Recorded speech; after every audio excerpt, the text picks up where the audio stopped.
Congress for Delhi, and also they said that they will have a seat sharing pact in place for Gujarat, Haryana, Goa and Chandigarh, all states barring Punjab. Both parties have said that they're committed to the alliance and will defeat the BJP together.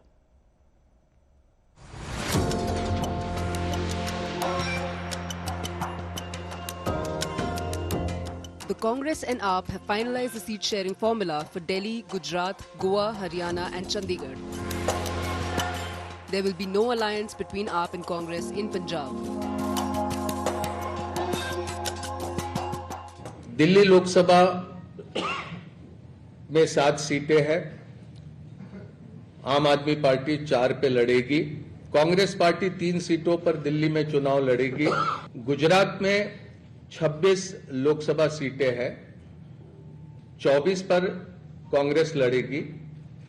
2 सीटों पर आम आदमी party के प्रत्याशी रहेंगे। Both Congress and AAP said that they were committed to the India bloc, adding that the opposition will defeat BJP in 2024. आम आदमी party शुरू से ये स्पष्ट करती आई है कि हम इंडिया गठबंधन का हिस्सा हैं और हम साथ में ही चुनाव लड़ेंगे। आज फाइनली इंडिया गठबंधन में एक मल्टीपल स्टेट्स की सीट शेयरिंग की घोषणा हुई है, जिसमें दिल्ली, जिसमें हरियाणा, जिसमें गुजरात, जिसमें चंडीगढ़, जिसमें गोवा शामिल है। और मुझे खुशी है इस बात की कि इंडिया गठबंधन इन सारे राज्यों में मजबूती से चुनाव लड़ेगा। In Congress and or in any other party, when you make alliance, then you bound to disappoint somebody with somebody's seat.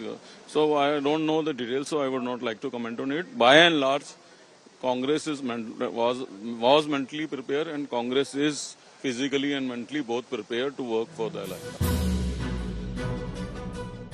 The BJP has rejected India bloc as an alliance of the corrupt.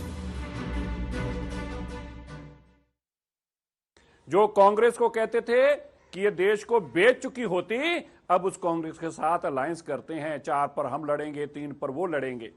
इससे बेईमान और इससे लुटेरा मानसिकता इंसान दूसरा आपको नहीं दिखेगा जिस लेवल पे अरविंद केजरीवाल है।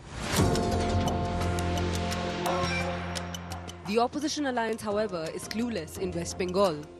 The Congress says talks are on with the TMC. TMC के साथ हमारे दरवाजा हमेशा के लिए खुले थे। हम बातचीत कर रहे हैं, हम आज भी चाहते हैं, क्योंकि टीएमसी ने भी कहा है, ममता बनर्जी ने भी कहा है कि मैं इंडिया गठबंधन को मजबूत करना चाहती हूं। मुझे बीजेपी हराने का पहला सबसे महत्वपूर्ण मकसद, सर्वोपरि मकसद, एक ही मकसद बीजेपी को हराना है। वो भी कांग्रेस का ही रवैया है, कांग्रेस की रणनीति है, कांग्रेस का मकसद वही है। The TMC, however, insists that there is no change in its stand and it will fight on all the 42 seats in West Bengal. Bureau Report, India Today. So while you've got the AAP